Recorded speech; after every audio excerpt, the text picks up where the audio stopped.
네, 잠시 후 행복한 아침에서는 생활 속에 꼭 필요한 법률 상식, 그 법이 알고 싶다 준비되어 있고요. 네, 그리고 이어지는 세대 공감 토크 라떼는 마리아에서는 그리운 향수를 불러일으킬 추억의 이야기 나눠보도록 하겠습니다. 저희는 잠시 후에 돌아올게요.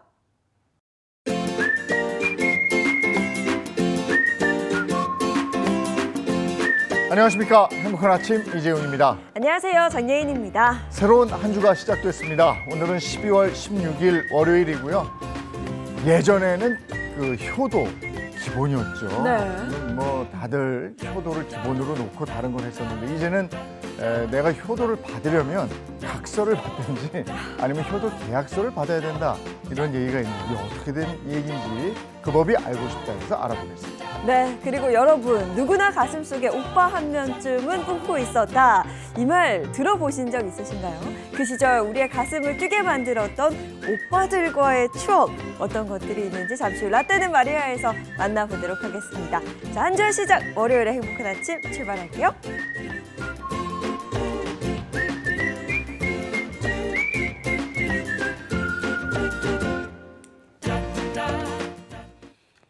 화제 이슈를 발빠르게 전해드리는 모닝 브리핑부터 시작하겠습니다. 임주혜 변호사와 함께합니다. 어서 오세요. 네, 안녕하세요. 안녕하세요. 네, 첫 번째 이슈부터 전해주시죠.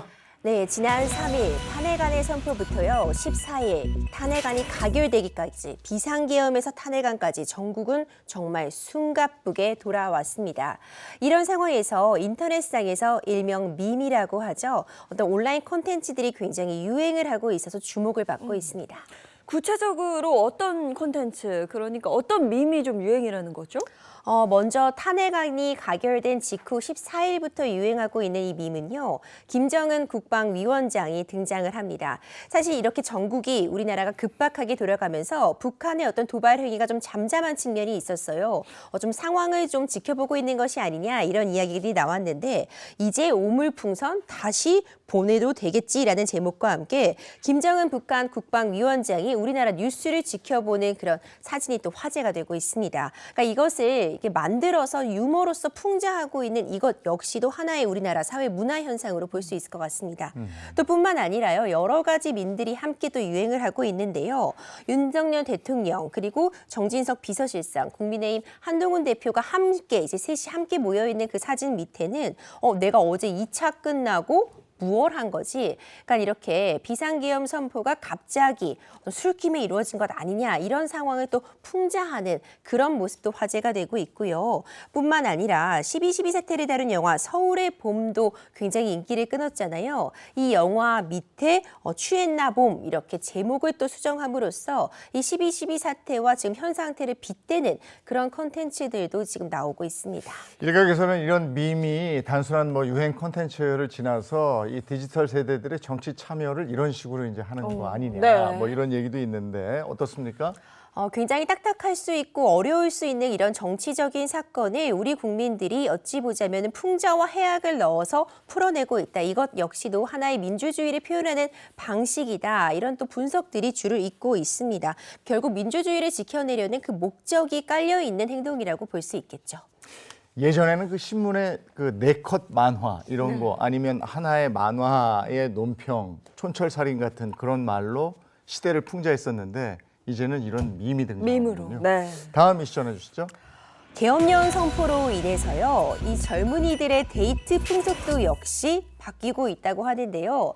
전 이거 얘기 듣고 처음엔 깜짝 놀랐습니다. 일명 계엄 소개팅이라고 합니다.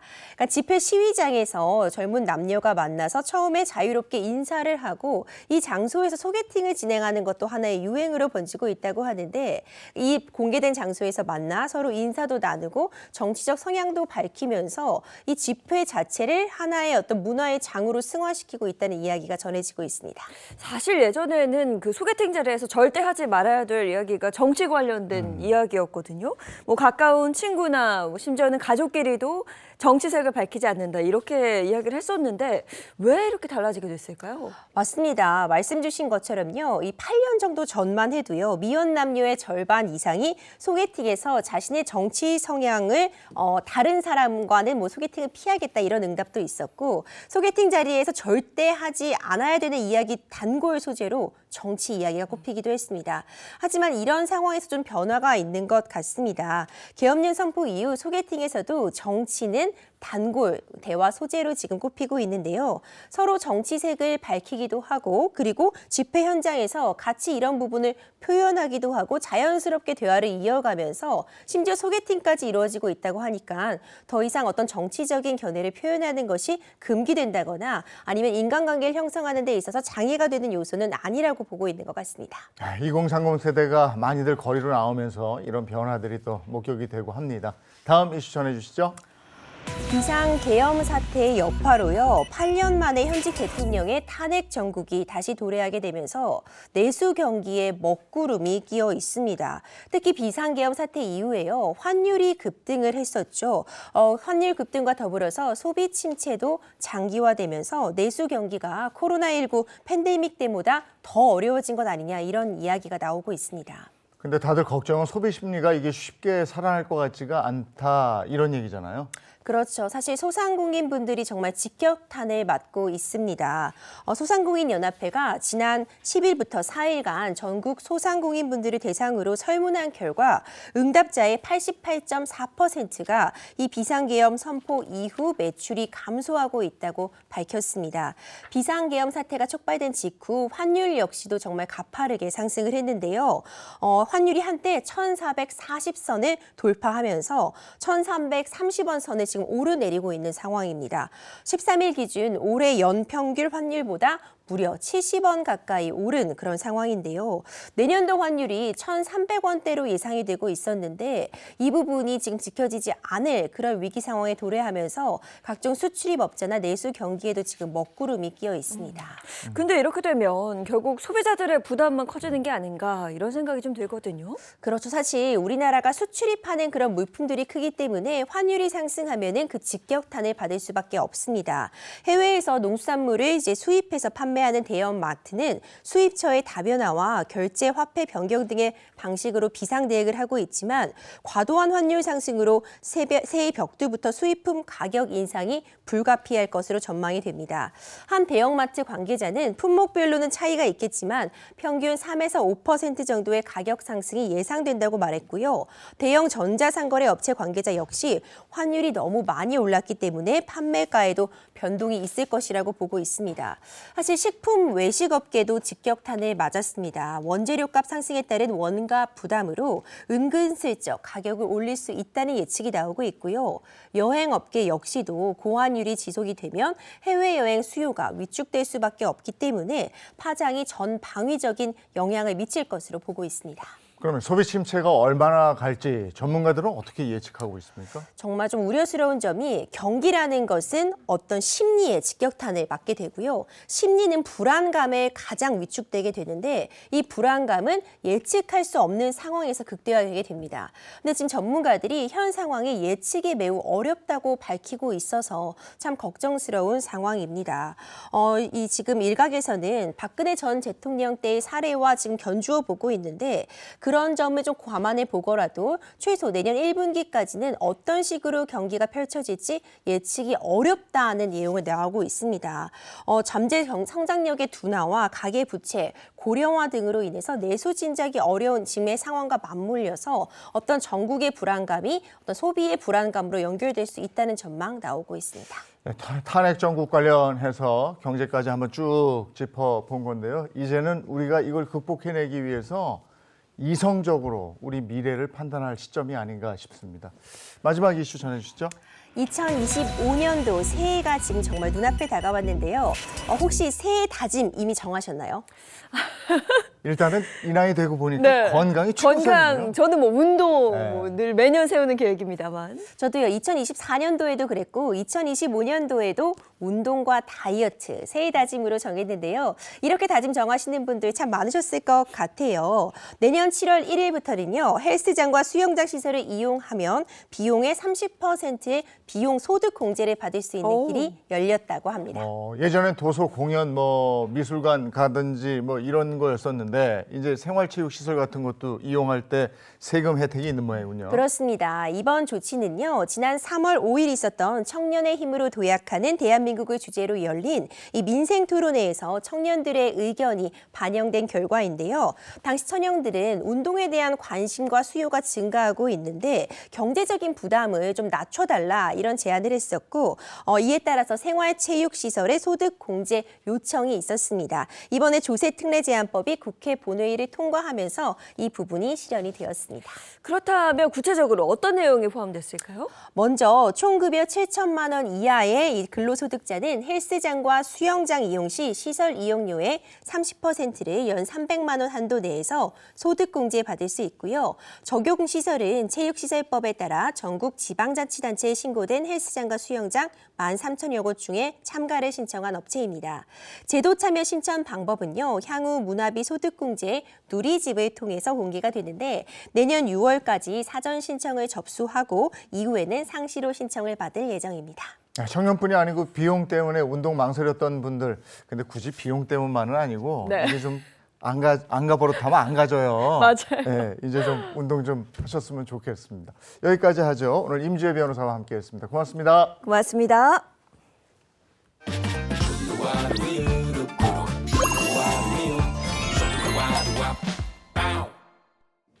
조금 전에 소비자 물가 얘기도 하고 그랬는데 돈도 그렇고 우리가 고를 때 그 질적인 문제도 네. 그렇고 시장 가기 참 겁난다, 뭘 살지 모르겠다 하는 분들도 많이 계시잖아요. 그렇습니다. 높아진 물가도 물가지만 안전하고 또 믿을 수 있는 먹거리를 고르는 게 참 어렵다고들 많이 말씀하시더라고요. 네, 그런 분들을 위해서 저희가 준비했습니다. 안전하게 농수산물을 찾아서 우리가 쇼핑할 수 있는 선택 기준 알려드리겠습니다. 우리의 식탁을 보다 풍성하고 더욱 맛있게 채워주는 다양한 농산물들. 그런데 과연 믿고 먹어도 되는 걸까요?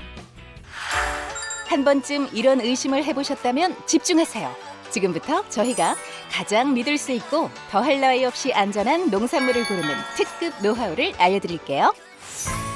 1년 365일 하루 삼시세끼. 우리가 살아가는 데 꼭 필요한 먹거리. 어떻게 하면 믿을 수 있는 안전한 먹거리를 찾을 수 있을까요? 정답은 바로 이 마크. 그럼 지금부터 이 마크의 정체를 파헤쳐볼까요? 이곳은 대한민국 농산물의 안전성 조사 등을 관장하는 기관인데요. 혹시 이 마크의 정체를 아시나요? GAP는 Good Agricultural Practices의 약자로서 농산물을 우수히 관리했다는 인증입니다. 총 12단계에 걸쳐서 생산부터 수확, 유통, 전반에 걸쳐서 110가지 안전 요소에 대해서 심사하고 이를 통과한 농가와 기업들만이 인증을 받게 됩니다. 국민 여러분께서는 GAP 인증 마크가 있는 농산물이라면 안심하고 드셔도 된다고 자신 있게 말씀드릴 수 있습니다. 올해로 벌써 10년째 GAP 인증 우수 사례 경쟁 대회를 개최. 이로써 인증 농산물에 대한 소비자들의 인지도와 신뢰도를 높이기 위한 노력도 계속하고 있다는데요. 그렇다면 올해 수상의 기쁨을 만끽한 주인공들을 직접 만나볼까요? 가장 먼저 찾아간 곳은 강원도 홍천. 이 버섯 농장이 바로 올해 생산 부문 대상의 주인공이라는데요. GAP 인증을 도입하게 된 계기는 뭔가요? 다른 농장과 좀 더 차별화되고 더 좋은 버섯을 만들기 위해서 유해 요소들을 관리하고 그런 것들을 인증받을 수 있는 GAP를 하게 되었습니다. 이곳에서 가장 먼저 눈길을 사로잡은 건 총 50개에 달하는 대규모 버섯 재배장. 이 정도 규모의 버섯을 재배하시려면 하루 24시간이 모자르시겠어요? 전혀 힘들지 않습니다. 전혀 힘들지 않으시다고요? 기계와 그리고 스마트팜을 도입을 시켜서 자동으로 재배법을 사용하고 있기 때문에 그렇게 힘들지 않습니다. 그러고 보니 버섯 재배장 곳곳에 최신 장비들이 설치돼 있었는데요. 농부가 버섯을 보면서 컨트롤을 해야 됐는데 지금은 이 스마트 장비에 의해서 스위치만 켜놓으면 자동으로 계속 재배가 될 수 있는 그런 방법을 채택하고 있습니다. 이렇듯 이곳의 모든 재배장은 첨단 센서를 통해 온도와 습도는 물론 CO2 수치까지 측정. 이를 통해 냉난방과 가습, CO2 농도 조절까지 원격 제어를 하고 있었는데요. 또한 최신 LED 라이트를 설치해 버섯의 생장 속도에 따라 빛의 밝기도 단계별로 조절이 가능. 4차 산업 시대에 들어오면서 통신을 이용해서 스마트팜을 활용할 수 있는 그런 농장을 구축하게 되었습니다. 스마트 기술은 점점 더 발전을 거듭해 버섯 재배 시작 시점부터 재배가 완료되는 10일차까지 각 생산 단계별 재배 자동화 시스템까지 완성돼 있다고 하는데요. 여기서 끝이 아닙니다. 수십 대의 관측 카메라를 통해 버섯의 생육 상태를 실시간으로 지켜보면서 오염물질 유입 차단과 질병 노출 요인들을 제거함으로써 보다 안전한 버섯의 생산과 공급, 2마리의 토끼를 한 번에 잡았다고 합니다. 가능할지 모르겠지만 저희 농장을 온라인으로 다 공개를 하면서 실시간적으로 버섯이 작물이 크는 것을 고객들에게 보여주면서 키우고 싶은 그러한 마음이 있습니다. 다음 주인공을 만나러 간 곳은 바로 충청남도 금산. 금산하면 인삼, 인삼하면 금산이죠. 금산의 대표적인 특산물이 인삼이라는 건 다들 잘 아실 텐데요. 이곳에서 만나볼 주인공은 지역 특산물인 인삼을 이용해 우수한 흑삼을 제조하고 지역 농가의 수익 증대를 위한 GAP 인삼 공동선별 사업을 추진하고 있는 흑삼 제조 전문 농업법인인데요. 이번 제10회 GAP 인증 우수 사례 경진대회에서 우수관리시설 생산부문 은상을 수상했다고 하죠. 일손도 도와주고 지역 농가한테 경제적인 이득을 드릴 수 있는 GAP 인삼 공동 선별 수매 사업을 올해 11년째 해왔습니다. 여러 기관에서 많은 도움을 주셔가지고 지금은 시스템화를 만들었습니다. 금산의 특산물인 인삼을 9번 찌고 9번 말린 흑삼은 특히 사포닌이 풍부해 건강식품으로 주목받고 있는데요. 좋은 제품을 생산해내기 위한 첫 단계, 공동 선별 작업을 통해 흑삼의 원재료인 인삼의 품질 확보는 기본. 공동 작업을 통해 생산된 흑삼 제품들은 GAP 관리 시스템으로 투명하게 유통함으로써 안전한 공급망까지 확보. 지금도 흑삼을 이용한 우수한 품질의 다양한 제품들을 개발, 생산하기 위한 노력은 계속되고 있다고 합니다. 해외 바이어 또 해외 고객들이 정말이지 안전한 원료로서 만들었는지 굉장히 궁금증이 많거든요. 글로벌하게 이 GAP 인삼을 가지고 정말이지 훌륭한 제품, 안심하고 먹을 수 있는 그런 제품을 세계 시장을 향하여 나가고 싶습니다. 이렇듯 지역 특산물인 인삼을 활용해 GAP 인증 흑삼의 산업화를 통한 지역 경제 활성화에 앞장서고 있었는데요. 오늘보다 내일이 더 기대가 되네요. GAP 인증 기준도 계속해서 개선해 나갈 계획인데요. 특히 더 과학적인 인증 심사를 위해서 글로벌 GAP 기준을 참고하여 개선해 나갈 계획입니다. 건강하고 안전한 먹거리를 선택하는 가장 확실한 방법, GAP 인증. 앞으로도 깐깐한 관리 감독으로 우리의 식탁을 맛있고 건강하게 지켜주세요.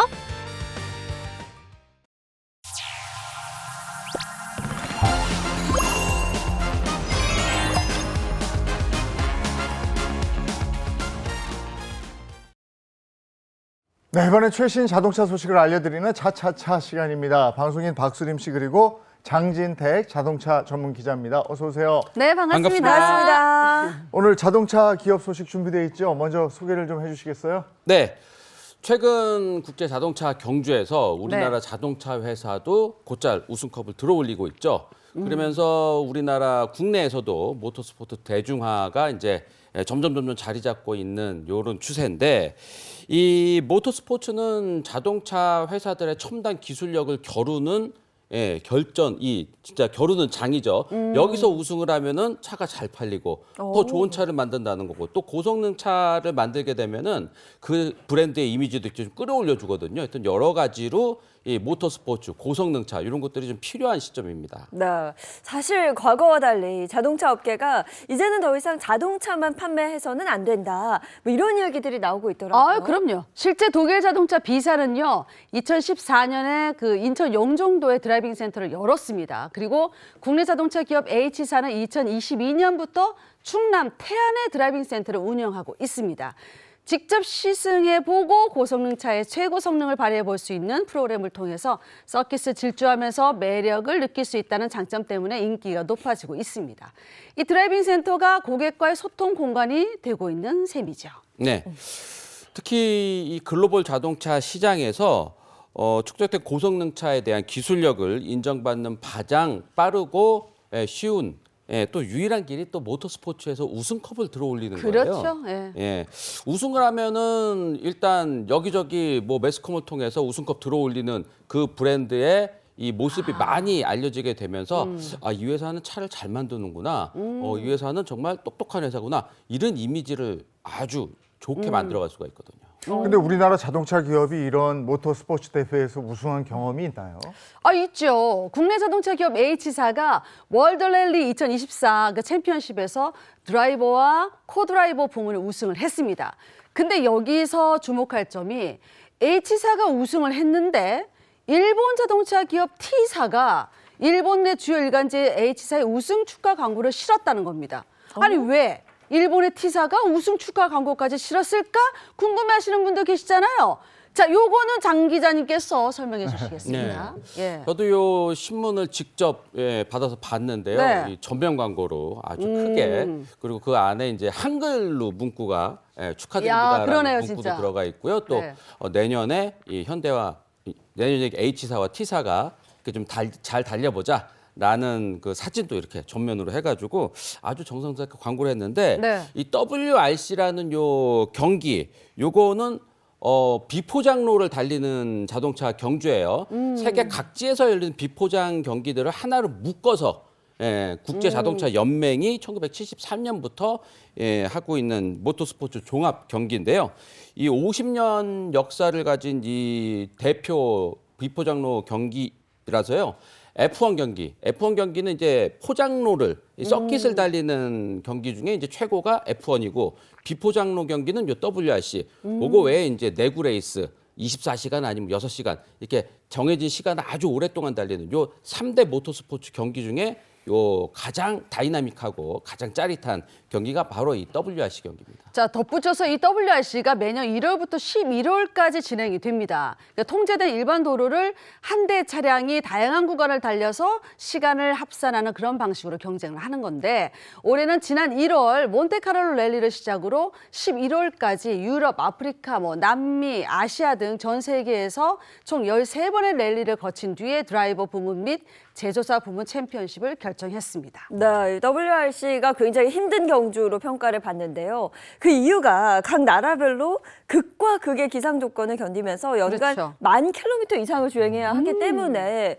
굉장히 힘들다. 달리는 사람이나 제조사도 어렵다. 이런 경주를 평가받잖아요. 그렇습니다. 아까 장 기자님도 말씀하셨지만 기본적으로 다양한 지형, 험한 코스를 돌파해야 하는 까닭에 WRC 경기에 참가하기 위해서는 제조사들은 이 차량의 내구성과 성능을 극한으로 끌어올려야 됩니다.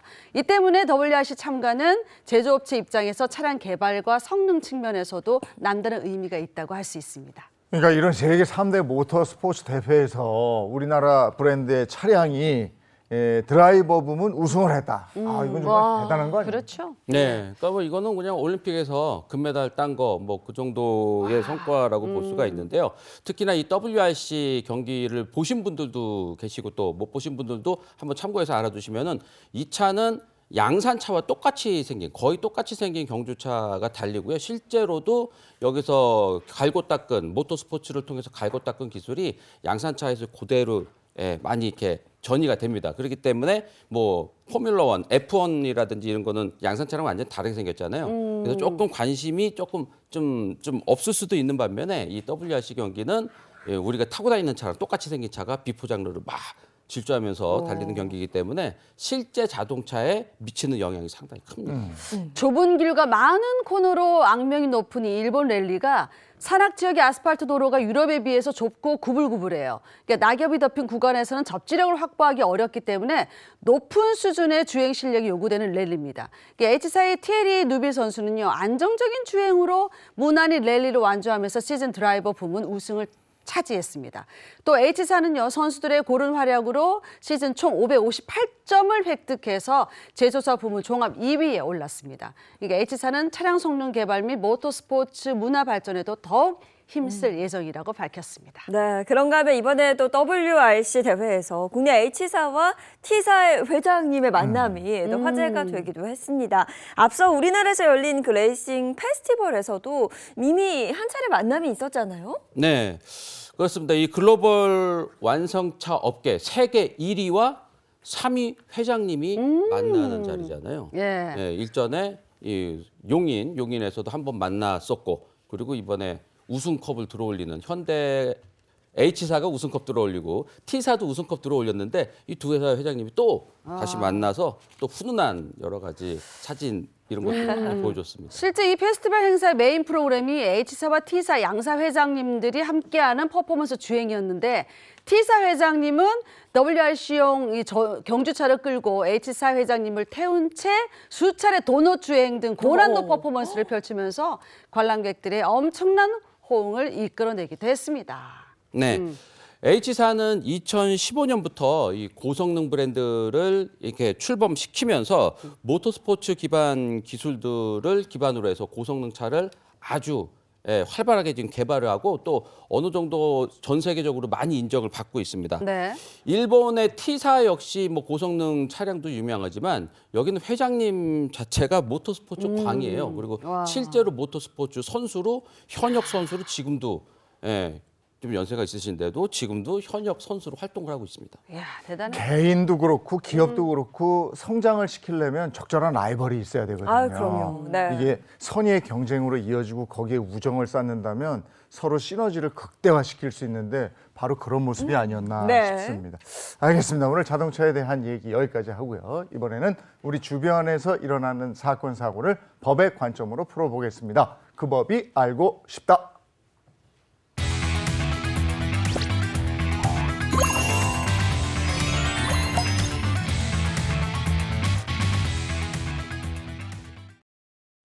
행복한 아침 함께하고 계신 지금 시각이 7시 58분을 넘어섰고요. 이번에는 월요일의 고민 해결사 이호선 상담심리 전문가 모셨습니다. 어서 오세요. 안녕하세요. 반갑습니다. 네, 반갑습니다. 그리고 월요일에 법률 해결사죠. 강성신 변호사, 임재 변호사 함께합니다. 반갑습니다. 안녕하세요. 이호선 교수님 오늘 준비한 소식은요? 네, 첫 번째 소식입니다. 오늘은 특별히 가족이 뭐길래 라고 하는 약간 특별한 코너를 한번 준비해 봤는데요. 일단 먼저 첫 번째 사연입니다. 요즘 그 상속세 줄이려고 먼저 증여부터 한다 하시는 분들 꽤 계실 텐데, 그런데 이렇게 선증여한 재산 때문에 아들 내외와 오히려 남보다 못한 사이가 됐다라고 하는 노부부 사연이 그 첫 번째인데요. 그래서 오늘 저희 함께 할 첫 번째 사연은 바로 이겁니다. 불효 못 참아 아들아 내 재산 돌려다오 입니다. 자, 먼저 꽁트로 만나보시죠. 저에겐 금지옥엽 키운 아들이 하나 있습니다. 어려서부터 귀하게만 키운 탓인지 아들은 뭐 하나 제 손으로 하는 일이 없었는데요. 다 커서까지 저희 부부에게 손 벌리며 살던 철없는 아들은 결혼 자금마저 도와달라고 하더군요. 아이고 진태가 내가 드디어 정신 차리고 장가를 가는구나. 아이고 집신도 다 제 짝이 있다더니 그래도 결혼 준비하는데 뭐 필요한 거 없어? 아빠가 뭐 도와줄 거 없어? 도와줄 거 당연히 있지. 이 아빠도 알다시피 내가 뭐 취직도 안 되고 또 뭐 모아놓은 것도 없잖아. 결혼하는데 또 돈은 또 많이 들고 신혼집도 못 구하게 생겼는데, 그래서 아빠한테도 도와줄 거 아빠 갖고 있는 집 그거를 나 그냥 주면 안 돼? 그거? 참 정말 내가 말을 잘못 끈. 그거는 진태가 네 엄마하고 노후자금 쓰려고 했던 거야 그건. 아빠 하나밖에 없는 아들이 금지옥엽으로 키웠다며. 이 부모가 돼서 그거 못 도와줘? 그냥 줘. 그냥 어차피 그거 다 다 이거 올 거잖아 이거 그냥 단독주택 아. 줘 그냥. 그래, 알았어. 그래, 저 줄게. 근데 아빠하고 각서 하나만 쓰자. 어? 이 단독주택 물려주는 대신에 아빠하고 엄마한테 효도하겠다. 이런 각서 하나 써라. 아이고 무슨 또 뭐 아이고 뭐 쓰려면 쓰는데 그럼 뭐 내가 뭐 효도를 안 할까봐 또 그거를 또 그렇게 걱정을 하시고 아이고 일단 쓰려면 내가 쓸게. 이 부모 자식 간에도 계약이 중요한 거야. 너 이게 저 안 쓸 거면 나 이 집 못 줘. 어? 아이고 근데 알아? 쓴다고 얘기해. 알았어. 내가 쓴다니까. 그렇게 저와 아내는 노후 자금으로 산 단독주택을 아들에게 넘기며 혹시 몰라 효도하겠다는 각서까지 받았습니다.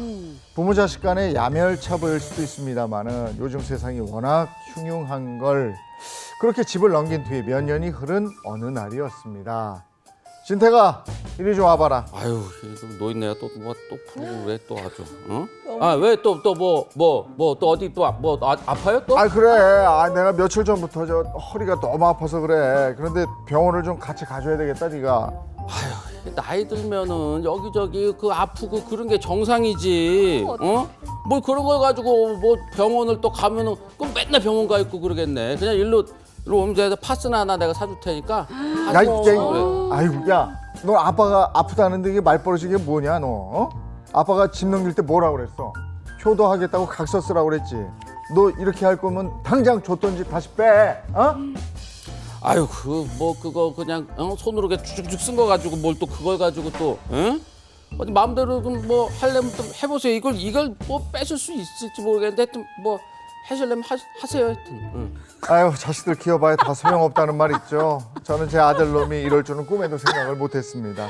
효도 계약서에 적힌 대로 효도하기는커녕 부모 가슴에 대못받고 불효만 저지르는 아들. 제가 아들에게 증여한 집을 돌려받고 아들을 따끔하게 혼내줄 수 있겠습니까? 야, 이거 아들이 너무하네요. 나 아들이 배상용 선생님인 줄 알았어요. 엄청 얄미웠어요. 애를 너무 애지중지 키웠어요. 이러면은 이게 절절함이 없단 말이에요. 네. 이거 어떻게 해야 되나?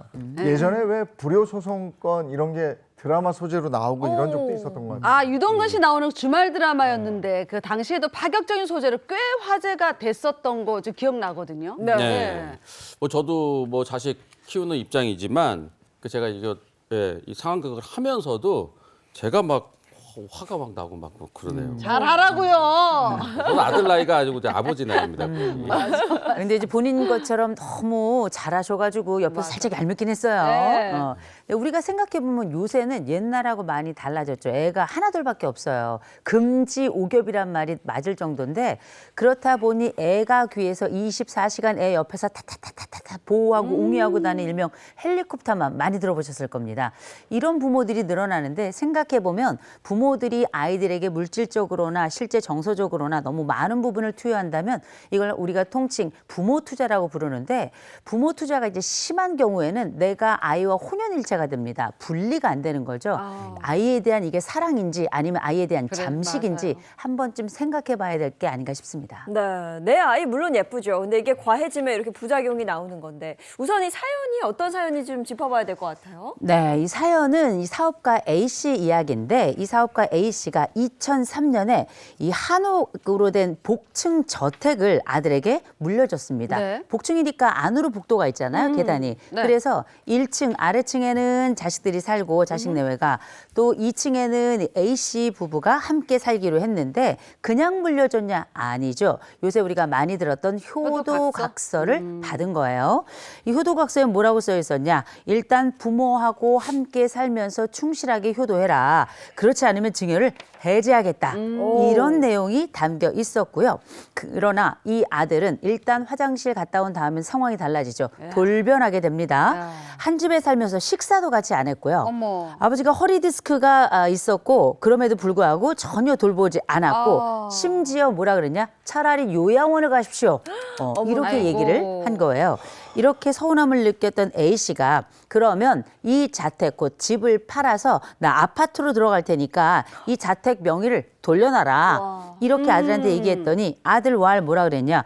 아니 천년만년 살 것도 아니면서 아파트가 왜 필요하냐? 이런 막말까지 하면서 명의를 돌려주지 않았고 결국 아버지는 아들을 대상으로 소송을 시작하게 된 겁니다. 아이고. 자식의 허물은 어지간한 건 다 덮어주는 게 부모의 마음인데 네, 오죽했으면 소송까지 갔을까 싶습니다. 이걸 불효 소송 뭐 이렇게 얘기를 하기도 하는데 실제로 이런 사례들이 많이 있습니까? 네, 굉장히 안타깝지만 비일비재합니다. 제가 어떤 되게 섬뜩한 농담글을 하나 봤는데 네. 읽어드릴게요.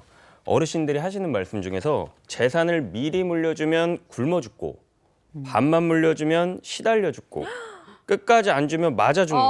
아이고. 네, 이런 섬뜩한 농담이 있더라고요. 그만큼 이렇게 자식들에게 대우를 받으려면 이 곳간의 열쇠, 인심이 나올 수 있는 그 곳간의 열쇠를 반드시 쥐고 있어야 된다 이런 겁니다. 그리고 예전에는 그 부모의 재산을 두고 이제 자식들 간의 다툼이 많았잖아요. 근데 이제 수명이 늘어나고 100세 시대가 되면서 부모와 자식 간에 이 다툼이 많아지는 현실입니다. 많아지는 게 현실입니다. 그리고 바로 이 법정에서 재산 다툼을 막 다투는 그런 경우가 많아지면서 특히 사례처럼 자식들에게 재산을 물려줬다가 이 뒤통수 맞은 부모가 자식들을 상대로 낸 불효 소송이 그 논란의 중심에 있습니다. 네, 그런데 이 사연에서는 집을 증여하고 효도각서를 받았어요. 그럼 이게 일반적인 증여와는 좀 다른 건가요? 네, 조금 다르다고 볼 수 있습니다. 부모가 자식에게 먼저 재산을 물려주는 경우 있죠. 이걸 우리가 증여라고 하는데 사연에서처럼 그냥 물려주는 게 아니라 네. 너가 날 잘 부양하는 조건으로 재산을 주는 거다. 이렇게 조건 내지는 어떤 부담을 부여한 경우 이것을 우리가 부담부 증여다라고 해서 일반적인 증여와는 좀 다르게 규정을 두고 있습니다. 사연에서 아들이 효도를 안 하면 다시 집을 뺏겠다 이랬잖아요. 근데 실제로 이게 가능한가요? 사실 이게요. 굉장히 자주 벌어지는 일이고 재판까지 가는 경우도 많이 있습니다. 실제 대법원에서 판결을 받은 사례도 있었어요. 이 사연과 좀 유사한 상황이었는데 해당 미리 증여를 했던 부모님은 소송을 해서 결국은 승소를 해서 네. 이 증여를 취소시켰습니다. 근데 이 소송에 든 기간이 무려 10년이 걸렸어요. 대법원까지 갔었기 때문에 이 사건에서 보면은 이 증여 계약으로 아들이 부모에게 어떤 부양을 할 것을 조건으로 했는데 이걸 제대로 지키지 않았다면 이 증여는 취소될 수 있다. 이렇게 보았던 사례가 있었습니다. 증여라는 것이 무상성, 그러니까 대가 없이 돈을 주는 거잖아요. 이런 무상성을 고려해서 민법에서는 이 증여를 해지할 수 있는 사유들을 규정하고 있습니다. 이 사유들 가운데 어떤 부양 계약을 조건으로 한 증여였는데 부양 의무를 지키지 않은 경우에 그러니까 예를 들어서 폐륜행위가 있었다거나 네. 사연에서처럼 제대로 부양을 하지 않은 경우라고 한다면 증여 계약을 해지할 수 있도록 하고 있습니다. 근데 모든 증여 계약이 그런 것이 아니라 우리 사연처럼 부담부 증여, 어떤 부양할 것을 조건으로 해둔 그런 증여인 경우에만 증여를 했을 때도 어떤 효도를 제대로 하지 않을 때 해제가 가능하다는 점도 유의가 필요합니다. 자, 그러면은 이 효도 계약서 요게 만약에 없었으면은 집을 돌려받지 못하게 될 수도 있는 건가요? 이 효도 계약서가 굉장히 중요해요. 이 부담이라는 거를 나타내는 데 있어서 굉장히 중요한 각서이기 때문인데요. 일단 증여는 기본적으로 한 번 갔어요. 네. 내가 증여를 해줬습니다라고 하면은 이 해제가 안 되는 게 원래는 기본이에요. 근데 방금 변호사님 말씀해 주신 것처럼 부담부 증여는 조금 다르거든요. 이 이행을 마친 증여의 경우에도 이 경우에는 해제가 될 수 있는데 말씀하신 것처럼 그 부담이 제대로 이행되지 않았을 때는 해제가 가능한 겁니다. 이 사례에서는 이제 효도가 되겠죠. 효도가 제대로 되지 않았으니까 나 이거 다시 갖고 올래라는 건데요. 근데 이 부분을 입증을 할 때 아까 기자님 말씀하셨던 증여 계약서 그리고 이 효도 계약서 이게 있으니까는 내용상 이 부분이 이행되지 않았다라는 거를 강력하게 주장을 할 수 있는 거겠죠. 이 사연에서는 아까 우리가 꽁투하면서 본 건데 계약서 얘기가 안 나오고 무슨 각서라고 그랬어요. 근데 부모 자식 간에도 이런 각서 아니고 네. 기왕이면 계약서라는 걸 써야 되는 것이고 이 계약서를 쓸 때는 꼼꼼하게 항목을 적어서 네. 들어갈 수 있는 건 다 넣어야 되는데 뭘 집어넣으면 좋을까요? 그러니까 말씀 주신 것처럼 이 명칭 자체가 각서인지 계약서인지 그것보다는 사실 들어있는 내용이 굉장히 중요하거든요. 근데 효도 계약서 내용 저도 이렇게 써야 된다고 제안드리고 있지만 좀 씁쓸하긴 합니다. 네. 구체적일 필요가 있는데 가정 방문, 그러니까 부모를 보러 주 2회 이상 와라. 내지는 용돈은 뭐 한 달에 얼마씩을 지급하겠다. 그리고 뭐 독립된 주거 환경을 부모님에게 별도로 마련해 주겠다. 1년에 한 번씩 뭐 건강검진을 가는데 동행한다. 이런 식으로 그 의무 자체가 굉장히 구체화되고 수치화되어 있는 것이 중요할 것 같습니다. 네. 뿐만 아니라 가장 중요한 부분은요. 위에서 언급된 이런 의무를 이행하지 않으면 증여된 그 돈을 다 반환받겠다. 증여 계약은 해지된다. 이런 반환 조건을 명시해 두시는 것이 중요합니다.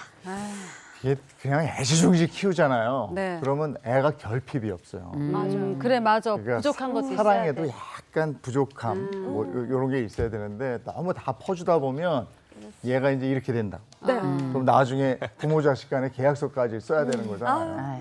아유 안타깝습니다. 다음 주제는요. 네, 자 그렇게 안타깝지만 그럼에도 불구하고 우리가 부모 자식은 천륜이다, 끊지 못한다 이런 얘기를 할 정도인데 그럼에도 불구하고 두 번째 사연은 처자식도 버린 한 비정한 아버지에 관한 이야기입니다. 오늘 두 번째 주제는 바로 이겁니다. 처자식 버린 남편, 아들 유산 절반을 달라내요. 반대는 이제. 자, 먼저 꽁트로 만나보시죠. 결혼하면서부터 남편은 여러 여자들과 바람을 피우며 가정을 소홀히 하는 남봉꾼이었습니다. 결국 남편은 사랑하는 여자와 새 출발하겠다며 저와 아들을 버려둔 채 가출까지 하고 말았습니다. 홀로 아들을 키우며 힘든 일도 많았지만 착한 아들은 한치 어긋남 없이 잘 자라주었고 대학 졸업 후에 사업체를 차려 큰 성공을 했습니다. 이만하면 더 바랄 것 없겠구나 싶었던 어느 날이었습니다. 여보세요? 네, 박수림 씨 휴대전화죠? 네, 제가 박수림 맞아요. 그 장진택 씨가 혹시 아드님인가요? 예, 제 아들 맞아요. 무슨 일이세요? 어머니 저기 놀라지 말고 잘 들으세요. 네. 지금 아드님이 교통사고를 당하셨는데 상태가 좀 많이 위독해요. 아니 그게 무슨 소리예요? 우리 진택이가 교통사고를 당했다고요? 네, 그러니까 빨리 지금 행복병원으로 지금 당장 오셔야 돼요. 하늘도 무심하시지 출근하겠다며 나섰던 아들은 교통사고를 당해 세상을 떠나고 말았습니다. 자식을 먼저 앞세운 사람은 죄인이라고 하죠. 저 역시 하늘이 무너질 것만 같은 그런 심정이었습니다. 하지만 저를 더 견딜 수 없게 만든 사건은 아들이 세상을 떠난 뒤에 찾아왔습니다. 아이고 진태가 너 없이 이 애미 어떻게 살라고. 엄마도 데려가라 진태가. 여보. 누구세요? 아니 재영 씨. 아니 당신 여기 어떻게? 아니 뭐 저 너무 이렇게 놀라지 말고 그 진태기 소식 내가 들었어. 아유 이 세상에 어떻게 이런 일이 다 있어 그래. 살아생전 한 번도 찾아온 적이 없더니 당신은 무슨 염치라길 찾아와? 아니 염치라니 이 사람 내가 그래도 진태기 아빠 아니야. 그 진태기가 갔는데 내 찾아와야지. 그리고 진태기 아이고 애가 열심히 살았어. 재산이 있어. 그지? 재산을 남겼어. 진태기가 생전에 사업으로 돈 많이 벌었네. 입이라고 터진 입이라고 말을 다 해 세상에. 당신 지금 진태이가 남긴 재산 그거 달라고 찾아온 거야? 아니 그게 뭐 나도 아빠잖아. 근데 당연히 뭐 유산이 진태기가 그 열심히 해가지고 돈이 있으니까 내가 상속받을 자격이 있다는 거지. 어? 이미 죽은 아이는 그래 안타깝지. 나도 안타깝게 생각해. 산 사람은 살아야 되잖아. 그러니까 재산이 그 나도 절반은 받을 자격이 있는 거 아니겠어? 내 눈 똑바로 보고 얘기해. 그리고 당신 사람이야? 자식 버리고 한 번도 찾아오지 않더니 자식 죽으니까 재산 달라고 찾아와? 나 당신한테 진태기 유산 한 푼도 안 줘. 아니 못 줘! 자식 살아있을 땐 생전 찾아와 보지도 않던 남편이 자식 죽었으니 그 재산을 달라고 찾아오는 게 말이 됩니까? 전 처자식도 나 몰라라는 한평생을 산 남편에게 제 소중한 아들이 남긴 유산을 한 푼도 줄 수 없습니다. 제 아들이 남긴 유산을 지킬 방법이 있을까요? 야, 너무했다. 세상에 말도 안 되는 일이 벌어졌고 저는 진짜. 이호선 교수님 그런 표정을 처음 봤어요. 정말 막 진짜. 분노가. 그렇죠. 제가 욕을 잘 안 하는데요. 이렇게 속으로 저 욕이만 생방송입니다. 올라오더라고요. 예. 너무 화가 나서 네. 그럴 수가 있나요? 이 얘기를 좀 자세히 말씀드리겠습니다. 이 A 씨의 남편 B 씨가 아들이 8살 됐을 무렵에 여러 번의 외도 끝에 결국은 가출을 하게 됩니다. 그런데 이 가출은 그냥 있는 것이 아니고 다른 여인과 사실혼 관계에 들어가서 실제 이 A 씨와 이 자녀인 아들을 전혀 부양하지 않은 상태로 오랫동안 밖으로 이제 나다니게 되는데요. 다만 이 부부가 법적으로 이혼을 하지 않은 게 이 엄마 생각에는 아무래도 이혼을 하면 나중에 아이가 성장했을 때 혹시라도 흠이 될까 봐 이혼을 하지 않은 채 그렇게 세월이 지났고 아들은 잘 성장했고 대학을 졸업하고 스타트업에 이제 시작을 하게 되면서 정말 예상치 못한 큰 돈을 벌게 됩니다. 그러나 갑자기 교통사고가 발생하게 되고 아들은 안타깝게도 사망하게 돼요. 그런데 이 아들이 결혼을 하지 않은 상태에서 수십억 원의 돈을 남긴 상태였기 때문에 사실 이 아들이 사망한 이후에 이 유산을 두고 갑작스럽게 이 아들의 아버지인 B 씨가 나타난 겁니다. 그리고 나서 아들 남긴 재산의 절반은 내가 가져가야 된다. 법적인 권리가 있다라고 나서게 된 거죠. 염치가 없네. 네, 실제로 이런 사건들이 제법 있나 봐요. 네. 우리도 뉴스를 접하고 막 이러잖아요. 봤었죠. 네. 근데 이런 거 아무 기여도 하지 않았다가 자식이 갔어. 근데 보험금 내지는 재산을 타기 위해서 온 부모 이게 탈 수 있을까 이런 생각이 드는데 자, 우리 OX는? OX를 한번 들어보죠. 일단 받을 수 있다면 O, 받을 수 없으면 X입니다. 당연히 X. 둘, X. 들어주세요. 이건 무슨 안 돼요. 자격으로 자기가 재산을 가져갈 아니 권리가 근데 있다는 거. 부모잖아. 아유.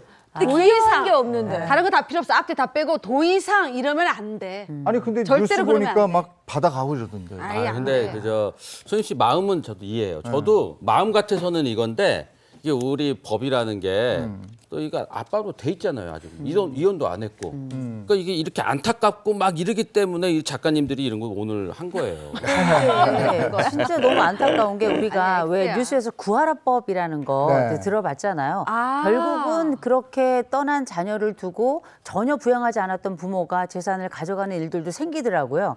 저는 어쩔 수 없이 오를 들었지만 이걸로 좀 때려주고 싶네요. X 하자. 정말 X 아주 합시다. 그냥. X. 자, 변호사님 두 분 의견을 듣겠습니다. 이 아버지가 이 재산을 가지고 갈 수 있습니까? 가지고 간다면 O, 아니면 받을 수 없다. 이건 뭐 X입니다. X. 하나, 하나, 둘, 둘, 셋. 셋 들어주세요. 세모. X도 세모고 이래요 지금. 세모. 네. 뭐예요? 차근차근 한번 들어보죠. 도 있고. 네. 뭐 먼저 말씀하시겠어요? 미루는 것 같은데요. 네. 아니, 예. 일단은 기본적으로 상속인이잖아요, 아버지가. 그러니까 가져가실 수도 있겠죠. 근데 만약에 그 이 자식이 아버지가 한 번도 내가 살아생전 자라면서 나를 부양해 본 적이 없어 라는 사실을 이미 잘 알고 있었을 거란 말이죠. 맞아요. 그래서 자기가 사전에 유언을 하는 겁니다. 공정증서에 관한 유언이라고 해가지고 나는 우리 아버지를 내 상속인으로 인정을 하지 않겠다라고 해버린다라던가 아니면 그런 게 없다고 하더라도 이제 그 자신이 죽고 나서 공동상속인인 어머니가 이런 부분을 주장을 하시는 거예요, 가정법원에. 아니 아버지는 생전 코빼기도 한 번도 안 보이고 진짜 이 사람은 뭐 부양으로서의 의무를 하나도 한 게 안 했다. 없다라고 해서 이제 상속권의 어떤 박탈을 청구를 해보시는 거죠. 근데 만약에 아무것도 안 하셨다. 그러면 이제 아버지는 가지고 가시게 되겠죠. 그래서 아니, 세모가 근데 예전에 왜 구하라법 아까 말씀하셨는데 네, 네. 그때도 친모가 재산을 가져가네 못 가져가네 말이 많았는데 결국은 이거 가져갔단 말이에요. 맞습니다. 말씀 주신 것처럼 굉장히 유명한 네. 사건이었죠. 고 구하라 씨가 안타깝게 세상을 떠나게 되면서 당시에 미혼이었고 자녀가 없었기 때문에 자연스럽게 1순위 상속인은 부모가 해당하게 됩니다. 당시에 아버지가 계셨는데 아버지가 본인이 다 해주지 못한 그 미안한 마음에 구하라 씨의 친오빠에게 본인의 상속분을 모두 넘기겠다고 했어요. 그런데 당시에도 문제가 되었던 게 그 구하라 씨를 실제로 오랜 기간 보지 않았던 친모가 등장을 하면서 이 친모가 이 상속 재산에 대한 권리를 주장한 것이었는데요. 그렇다면 이 부분 관련해서 이제 친모와 친오빠가 공동 상속인의 지위를 갖게 되었는데 재판부에서는 그 기여도 구하라 씨의 성장에 대한 기여도가 이 어머니가 없었기 때문에 이런 부분을 감안해서 그러니까 오빠에게 6 어머니에게 4 이렇게 6대 4로 재산을 분할하라. 그러니까 6대 4로 상속분을 받아라라는 판결을 내렸던 적이 있었죠. 그러니까 부모 책임을 다하지 않았는데 재산을 나눠야 한다면 진짜 억울할 것 같아요. 근데 아까 변호사님은 말씀하셨잖아. 가져갈 수 있을 거라고. 가져갈 수 이제 있었지만 없을 거다. 법이 생각. 네. 아. 있었지만 없을 거다. 맞아. 이렇게 말씀을 드리게 된 건데요. 네. 그러니까 이전에는 말씀드렸던 것처럼요. 사실상 부모라고 한다면은 내가 이 양육에 제대로 기여하지 않았다고 해도 상속 재산을 받아갈 수 있었어요. 근데 상속 결격 제도라는 게 우리나라에 있었긴 했는데 뭐 보험금을 노리고 부모를 살해한 그런 정말 극악무도한 폐륜적인 경우에만 상속 결격이 인정이 되었습니다. 하지만 우리 사연에서처럼 이렇게 불합리한 경우들이 발생을 하다 보니까 민법 개정안, 일명 구하라법이 드디어 통과를 했습니다. 그렇기 때문에 이제 앞으로는 적어도 이렇게 양육에 있어서 기여도가 전혀 없었다거나 자식의 경우에도 부모에게 정말 폐륜적인 행동을 했었다면은 상속 결격이 인정이 되어서 네. 본인이 사전에 생존에 이런 부분 이 사람에게는 상속을 하지 않겠다고 밝혀두거나 아니면 남은 상속인들이 이런 부분들을 적극 주장해서 상속을 결격시킬 수 있는 그런 제도가 마련이 되었습니다. 부활화법이 통과되면서 이런 부정한, 비정한 네, 부모에게는 유산이 가지 않게 한 건데 맞아요. 그러면 이 사례도 구하라법이 적용이 되는 겁니까? 이 해당 법 조항은요, 내년 1월 1일부터 시행이 되지만 부칙으로요, 2024년 4월 25일 이후로 개시된 상속에 대해서도 적용을 하는 것으로 정해두고 있거든요. 우리 사연 같은 경우도 2024년 4월 25일 이후 상속이 개시되었다면 적용이 가능해 보입니다. 네. 그럼 만약에 이전에 상속을 개시해서 구하라법 적용을 받지 못하게 된다면 그 유산의 그 금액만이라도 좀 낮추거나 줄일 수 있는 건지 저 그게 좀 궁금하네요. 그 실제로 구하라 씨 사건에서 이렇게 됐었을 거예요. 그러니까 아까 변호사님 기여분이라는 개념을 말씀을 해주셨거든요. 네. 그러니까 양친이 있는데 한쪽은 전혀 부양을 하지 않고 한쪽은 부양을 했잖아요. 근데 어쩔 수 없이 그 상속인으로서의 지위는 같다고 하더라도 순위는 같다고 하더라도 기여를 훨씬 많이 했잖아요. 아이를 키우는 데 있어서. 그러니까 그 기여분을 주장해가지고 그 상속에 그 내가 갖고 오는 부분을 더 늘어나게 할 수는 있겠죠. 네. 그렇다면 아버지에게 그 아들을 제대로 양육하지 않은 책임을 물 수는 없는 건지. 그러니까 양육자로서의 책임 중에 가장 중요한 게 뭡니까? 양육비잖아요. 네, 돈이. 그러니까 양육비를 한 푼도 내지 않았을 거란 말이에요. 맞아요. 이 남자 같은 경우에는 아버지 같은 경우는. 그러니까 그 나중에라도 그 과거에 내가 실제로 자식이 잘하는 데 있어서 필요한데 돈을 청구를 하는 거예요. 그게 이제 과거 양육비의 청구죠. 과거 양육비 청구 받은 그 자식이 성년이 되고 10년 이내에 내가 예전에 미성년자 때 계속 당신한테 원래는 받아야 됐어야 될 돈이다라고 그렇죠. 해서 과거 양육비를 청구하시는 방법을 생각해 보실 수 있습니다. 오늘 사례는 완전히 양극이었어요. 그렇죠. 하나는 효도 계약, 그 자식의 도리에 대한 것이었고 이번에는 또 부모의 자격에 대한 네. 경우였습니다. 아이고 이래서는 안 될 텐데. 맞아요. 오늘 그 법이 알고 싶다 여기까지 하겠습니다. 고맙습니다. 고맙습니다.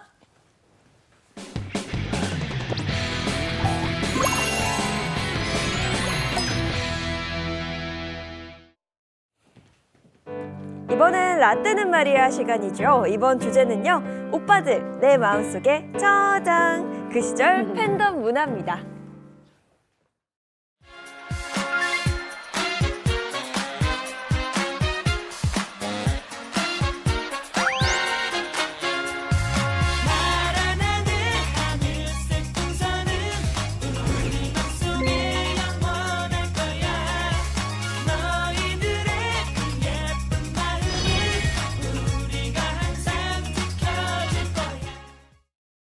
자, 세대 간의 추억을 공유하는 시간, 라떼는 마리아 시간입니다. 연말 되면 꼭 그 TV 시상식에서 뭐 가요대 대전 이런 것들 많이 하잖아요. 맞아요. 지금은 뭐 우리 가수들이 뭐 K-팝, 뭐 K-아이돌로 전 세계적으로 인기를 끌지만 그때 그 시절에도 우리 마음을 설레게 했던 오빠들이 있었습니다. 그렇죠. 여기 계신 분들 뭐 수림 씨, 뭐 호선 씨 굉장히 많이 이제 오빠들을 외치셨을 것 같은데. 우리 시청자분들도 아마 다들 아실 거예요. 일단 대표적인 오빠 기도하는 소녀 팬들 난리가 납니다. 예, 우리 가왕 조용필 오빠 있었고요. 그다음에 어젯밤에 난 네가 좋아졌어 싫어졌어 빠란 소방차 날르고 난리가 났었어요.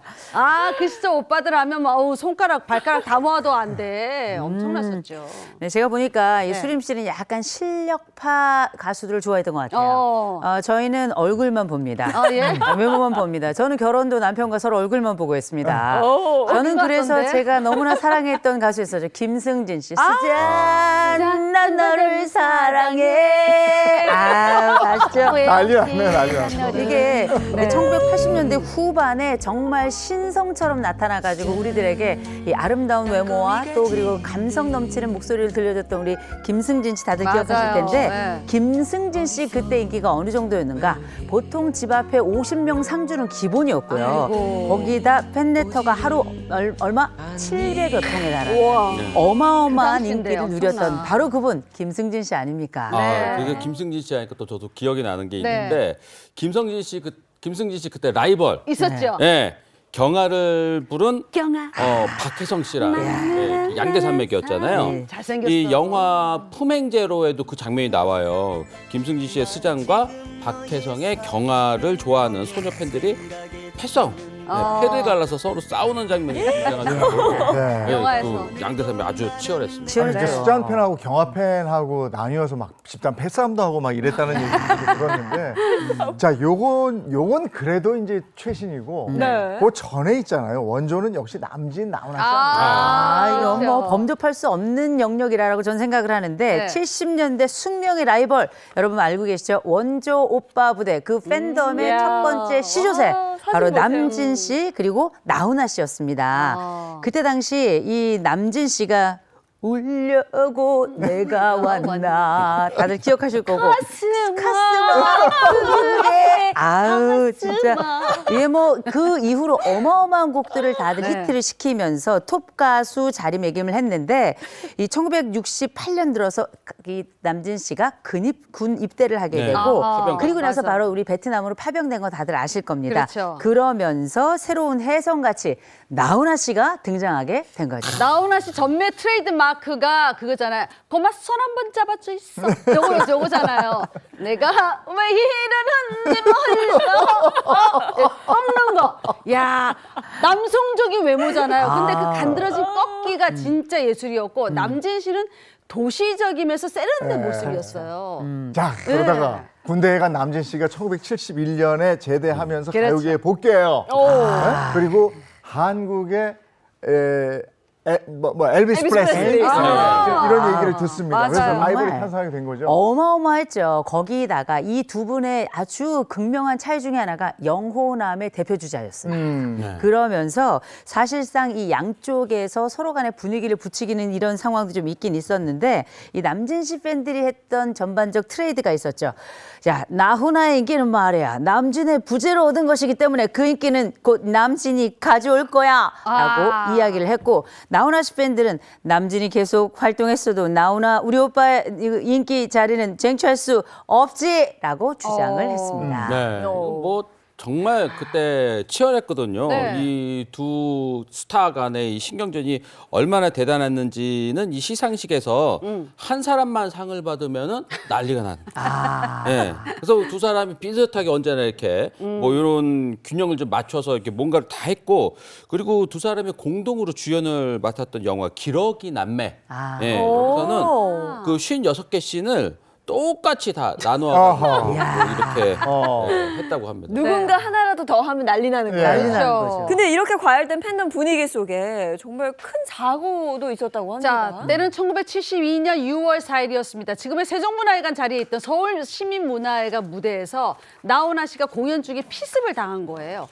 당시 쇼 페스티벌 이틀째 공연 날이었는데 쇼가 끝날 쯤에 나훈아 씨가 세 번째 앵콜곡 찻집의 고독을 딱 부르고 있을 그때 갑자기 남진의 사주를 받았다 이러면서 횡설수설하면서 어떤 남자가 무대 위로 올라와가지고 깨진 사이다 병을 이 남진 씨의 왼쪽 얼굴에 나훈아 그거 씨. 거죠. 나훈아 씨. 네, 이때 큰 상처를 입었어요. 정말 큰 사고였고요. 네. 이때 나훈아 씨가 왼쪽 뺨 72바늘을 엄청난 이런 그 자를 이제 꿰매게 됐는데 이때 언론에서 피습 시간 그 피습고 사건의 배우로 가수 남진 씨를 언론이 지목하기도 했었거든요. 나훈아 씨하고 라이벌이었던 그 남진 씨가 아무래도 가해자 범행을 사주했다. 뭐 이런 얘기들이 막 돌았었던 건데 이때 남진 씨는 실제 이 특수부대까지 가서 조사를 받았다라고 밝히기도 했습니다. 그러나 이건 나중에 루머다라는 게 밝혀졌고요. 실제 이 루머를 믿었던 이 남진 씨 팬들하고 나훈아 씨 팬들이 서로 다투면서 말 그대로 정말 패싸움을 벌이기도 해가지고 웃지 못할 사건이자 그때 사회에 큰 하나의 사건이 됐습니다. 진짜. 예전에는 신문이나 방송에 일단 나왔다 하면 그걸 기정사실로 인정을 하기 때문에 네. 그런 일이 또 있었어요. 근데 나중에 아닌 게 밝혀져서 그나마 다행이고요. 요거 이제 요 지나서 이제 또 원조 오빠 부대를 몰고 다니는 가수가 있었으니 그가 바로 가왕 조용필 아니겠습니까? 그렇죠. 네, 이 엄청나죠. 조용필 씨는 대한민국 가요계 팬클럽 문화를 만든 원조 가수. 그렇죠. 네, 그리고 대한민국 최초의 오빠 부대. 네, 원조 팬덤 문화의 상징이다. 상징. 네, 여러 가지 수식어들이 있습니다. 특히 조용필 씨의 팬클럽은 조직을 결성하고 스타 이미지를 소비한 그 최초의 사례라고 불리는데 현재도 조용필 씨 팬클럽 위대한 탄생은요. 전국의 각 지부를 둔 가장 큰 규모의 팬클럽이에요. 지금도 공연 있을 때마다 단체 버스 대절해서 지부에서 출동한다고 합니다. 자, 우리 조용필 씨의 또 다른 팬클럽이죠. 미지의 세계, 이게 바로 그 팬클럽의 이름인데 여기서 가왕 55주년을 맞아서 2년 6개월에 걸쳐 바로 이것을 네모를 만들었는데 자, 여기서 문제 나갑니다. 이때 팬클럽 2년 6개월 동안 네모를 2년 6개월 만들었다. 동안? 네모는 뭘까요? 네모를 포토카드? 아, 아이돌들 보면 사진 넣어서 막 작게 만들어 들고 다니는 포토카드? 이제 뭐 가왕의 지위에 걸맞지 않아. 그래요? 아니야. 네, 2년 아닙니다. 6개월이면 뭔가 규모가 클 것 같아서. 그래. 팬 분포도 내지는 분포도? 아니 뭐 분포도 사진전? 아, 조용- 사진전. 조용필 씨의 역사를 담은 무슨 오, 영화. 오, 영화. 굉장히 비슷하지만 그거보다 훨씬 더 큽니다. 아, 그래요? 조용필 씨와 관련해서 정말 놀랍고 상상도 못할 일을 이 팬덤들이 해내는데요. 바로 백과사전을 펼쳐놨습니다. 백과사전을. 대백과사전? 이 조용필 대백과사전이라고 불렸는데 이건 이 가왕의 데뷔부터 시작해서 현재 시점까지 공식 스케줄, 공연, TV 출연, 자료 사진, 뭐 악보 이 모든 것들을 이 미지의 세계 회원들이 가왕을 쫓아다니면서 남긴 그 기록의 역사로 만들어내게 되는데 진짜 대단하죠. 네. 네. 이걸 제작한 이 미지의 세계 이 팬클럽 회장은요. 예, 인터넷에서 조용필 씨에 대한 이력과 활동 그리고 다양한 정보가 잘못 알려진 게 너무 많더라. 그래서 그 오류를 바로잡고 또 조용필의 음악을 공부하고 연구하고자 하는 사람들을 위해서 제작하게 됐다라고 밝혔는데요. 이 책은 현재 국립중앙도서관 그리고 국회도서관, 국립대학 등지된 등등에 이렇게 기증이 됐다고 합니다. 자, 조용필 씨는 대한민국 최초로 팬클럽과 함께 광고도 찍었습니다. 최초로. 당시 한 탄산음료 브랜드에서 잠재 고객층이 여성과 그리고 1020 젊은 세대를 아우르기 위한 마케팅 전략으로 당대 최고의 가수 조용필을 기용했습니다. 조용필 씨가 전성기 시절 출연한 CF는요, 이 음료수 광고가 최초였다고 그래요. 이렇게 1분짜리 광고의 콘서트 현장을 담기 위해서 당시 실제로 88 올림픽 경기장을 빌렸어요. 팬클럽 회원 6,000명을 채웠다니까 이게 정말 대단한 거 아닙니까? 어마어마한 인기인 거죠. 그렇죠. 대단했던 거죠. 예. 뭐 그런가 하면 90년대부터는 본격적으로 지금 이야기하는 이 팬덤 문화가 시작됐다. 이렇게 봐야 되겠죠. 그러면 그 시절 소녀 팬들은 아름답고 순수했습니다. 그때 우리가 많이들 보냈던 바로 그 항목들 뭐가 있을까요? 종이학이 있었죠. 또 학알도 있었습니다. 예. 나중에 거북이알도 보냈는데 이런 팬레터와 함께 이런 물품들을 함께 만들어서 보내면서 이런 것들이 하나의 유행처럼 번지게 됐고요. 1990년대 대표하는 가수 김원주 씨 있죠?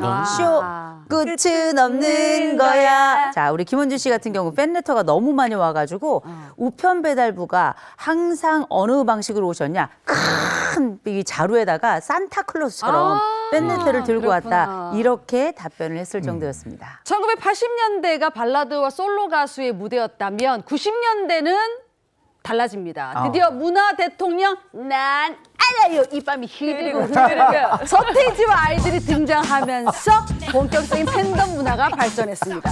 이때 당시에 유명했던 노래 있잖아요. 난 내 삶의 끝을 본 적이 있다. 아우 짠망 이 어떡하면서 컴백홈 이거 부르면서 밖에 나갔던 가출했던 애들이 다 집으로 들어왔어. 맞아요. 그럼요. 진짜 수린 선배 야, 근데- 존경합니다. 박수린 화이팅! 뭐지? 화이팅! 짠짠 지기지기 짠짠 지기지기 빰빰. 최고야 정말. 아니 근데 이때는 이렇게 막 쫓아다니고 이런 네. 그 소녀들을 보면서 네. 어른들이 걱정을 했어요. 맞아요. 너 커서 뭐가 될래? 뭐 이러면서 손가락씩하고 막 이랬다고. 네. 맞아. 이 시대의 그 아이돌을 응원하는 이 10대 팬들을 매스컴에서는 종종 좀 철없는 행동을 하는 아이들, 뭐 네. 이런 식으로 좀 뭐 너무 집착을 많이 하는 소녀들, 뭐 이런 식으로 좀 보도를 하고 그랬는데 네. 이 콘서트나 공개 현장에서 소리를 지르고 막 눈물을 흘리고 뭐 이런 모습들이 당시 어른들에게는 좀 과하다, 이상하게 좀 보이는 이상하게 거죠. 보셨던 것 같아요. 이때는 오빠들 한번 보려고 진짜 소녀들이 숙소 앞에서 밤샘 진을 치고 막 노숙하는 경우가 진짜 많았었어요. 그러니까 이게 유명 그룹의 숙소에서는 주민들이 매일 경찰 신고, 애들 좀 어떻게 좀 해줘요. 그러면 경찰 출동했다. 소녀들 집으로 귀가시켜주고 이런 해프닝도 되게 많았었습니다. 근데 네. 참 요즘에는 덕질이라고 그러나 이걸요? 그렇죠. 그거 하기 참 편해졌어요. 연령층도 다양하게 적구만. 그렇죠. 요즘엔 트로트가 재유행하면서 트로트 가수들의 두터운 팬층이 화제가 되기도 하죠. 오빠 부대를 넘어서 눈앞에 이모팬, 삼촌팬 막 다 등장합니다. 어머님들의 BTS라 불리는 이명웅 씨의 팬클럽 영웅시대가 회원수만 해도 무려 19만 명이 넘어요. 그러니까 주 연령층이 50대에서 80대까지 높지만 그 열정만큼은 MZ를 못지않다고 합니다. 영웅시대 팬들 사이에서는 웅지순례가 또 유행한다고 해요. 웅지순례는 뭐예요? 웅지순례? 그 이명웅 씨의 출생지 연천과 포천 그 노래 마량에 가고 싶다 이 배경인 강진 마량과 뭐 합정, 청주, 대구 등 전국에 있는 이명웅의 흔적을 따라서 성지 순례하듯 찾아다니는 거죠. 아하. 그 성장과 성공의 배경을 직접 체험하고 싶다. 그렇게 소중한 추억을 만드는 특별한 여행이라고 합니다. 네. 그리고 이 스타들, 뭐 이명호 씨도 그렇고 네. 트로트 스타들 보면 티켓팅 한다고 하죠. 콘서트 표 구하기가 너무 어려워서 피 튀긴다. 그래서 피켓팅 이렇게도 부르더라고요. 진짜. 아니 이게 뭐 다들 아시겠지만 콘서트 한다 전성 매진입니다. 그러니까 1초 매진이다 이런 얘기가 나올 정도인데 가격이 워낙에 비싸기도 하지만 이걸 넘어서 수십만 원에서 수백만 원대 호가하는 암표까지 등장할 정도고요. 티켓 예매가 어려운 부모님들 대신해서 드디어 자식들이 티켓팅 용병으로 나서게 됩니다. 그러면서 자식들이 얘기하는 거죠. 이건 엄마들 싸움이 아니다. 자식들 싸움이다. 이런 얘기가 나올 정도니 정말 대단하죠. 네. 예, 그리고 또 뭐 콘서트 끝나면은 그 예전에는 그 딸이나 뭐 아들 데리러 엄마 아빠가 차 가지고 이렇게 갔었는데 이 요즘에는 이제 부모님들 그 콘서트 끝나기를 기다리는 아이들, 자식들의 네, 차. 자식들이. 예, 그래서 부모님 대기 중입니다. 뭐 이런 것들, 이런 것들이 보여주고 있는데 이게 이제 세대를 아우르는 팬덤 문화, 뭐 이런 것들을 상징하는 그 단면이기도 합니다. 70년대 남진 나훈아 씨 시절부터 해가지고 지금 이명웅 씨 얘기까지 쭉 했는데 그 전에도 있었어요. 그 지금 할머님들 크리플 리차드 우리나라 왔을 때 난리 났었어요. 난리 났어요. 80년대 레이프 가렛 왔을 때 우리나라 난리 났었습니다. 그분들이 지금 그 노래 잠깐 좀 해보시죠. 그랬어요. 영어야, 영어야. 자, 여기까지 하겠습니다. 고맙습니다. 맞습니다. 이어서 오늘 날씨 알아보도록 하겠습니다. 확실히 날이 점점 더 추워지고 있다는 걸 좀 느끼는데요. 마지연 기상캐스터 나와주세요. 네, 상암동에 나와 있습니다. 주말 사이에 날이 더 추워졌습니다. 아침 기온은 어제보다 낮은 곳이 많은데요. 현재 서울의 아침 기온 영하 3.1도를 가리키고 있습니다. 중부지방의 낮 기온은 5도 안팎을 보이겠습니다. 서울은 한낮에 4도로 종일 춥겠고요. 남부지방은 대구 7도, 부산은 9도가 예상됩니다. 동쪽 지역은 여전히 대기가 건조합니다. 게다가 오늘 바람까지 강하게 불어서요. 산불 등 화재 사고 각별히 유의해야겠습니다. 늦은 오후부터는 중부를 중심으로 눈이 내립니다. 예상되는 눈의 양은 1에서 최대 5cm 정도고요. 빙판길과 도로 살얼음 각별히 조심하셔야겠습니다. 기온은 점점 내려가서 주 중반에는 강추위가 찾아오겠습니다. 올겨울 들어 가장 낮은 기온이 예상되는데요. 수요일 서울의 아침 기온 영하 7도, 체감 온도는 영하 10도를 밑돌겠습니다. 이번 주는 다가오는 추위에 대비를 하셔야겠습니다. 이제 두툼한 겨울 외투는 필수고요. 모자나 목도리 같은 방한용품도 미리 챙겨두시기 바랍니다. 지금까지 날씨였습니다. 이번 주 주간 일기예보를 보니까 영하 네. 7도까지 떨어지는 날도 있고 오, 이렇더라고요. 맞습니다. 추위 대비하셔야 되겠어요. 특히 뭐 주 중반에 체감 온도는 거의 뭐 영하 10도까지도 떨어진다고 하니까요. 건강 잃지 않도록 옷차림 따뜻하게 하셔야겠습니다. 좋은 하루 보내시고요. 저희는 내일 아침 7시 30분에 돌아올게요. 행복한 아침, 행복한 하루 되십시오. 고맙습니다. 고맙습니다.